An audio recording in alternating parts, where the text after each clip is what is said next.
দেখেন, আমিরে জামাত যেটা করছেন, প্রথমে একটা জিনিস এইটা আপনাকে কনসিডার করতে হবে ইসলামিক দৃষ্টিকোণ থেকে।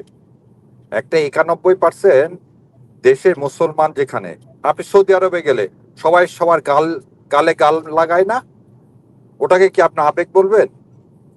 সৌদি আরবে গেলে যখন আমরা একজন আরেকজনের সাথে দেখা হয়, এবারও আমি গেলাম, আমার যারা সৌদি ফ্রেন্ডরা আছেন তারা তো জড়া ধরে গালে গাল লাগায়।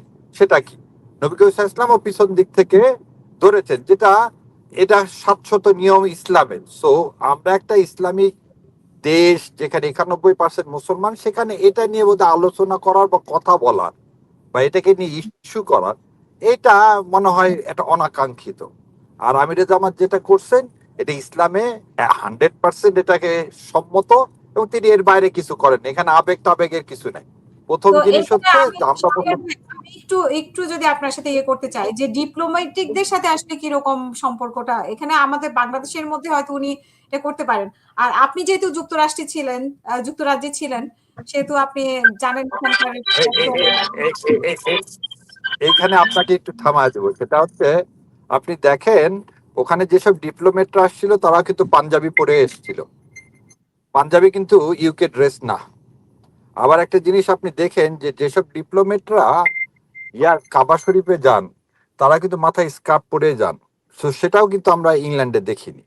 সো ইংল্যান্ডে একটা লোক যখন থাকবেন, হ্যাঁ, বাংলাদেশে যখন আসছেন, বাংলাদেশে they want to celebrate the Eid.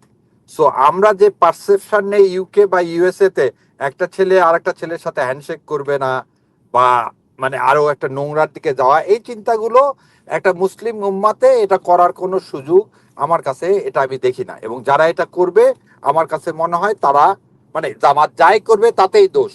So এই পারসেপশন থেকে করতে পারে। বরং আপনার দ্বিতীয় কথাটাকে বলেন, যে একজন রাষ্ট্রপতি যে নিজেই স্বীকার করে নিচ্ছে যার কোনো লেজিটিমেসি নাই থাকার, তাকে নিয়ে আপনি সালাত আদায় করতেছেন, এবং যে মানুষ হত্যাকারী, মানে আমি মানুষ হত্যাকারী সরাসরি বলবো না, তা বলবো যে তার সাথে সে মদতদাতা, তাকে আপনি কিভাবে করতেছেন, সেটা মনে হয় আপনার একটু চিন্তার বিষয়। এবং এটা আমি বারবার বলছি, তাকে দিয়ে পবিত্র সংসদ আপনি অপবিত্র করছেন।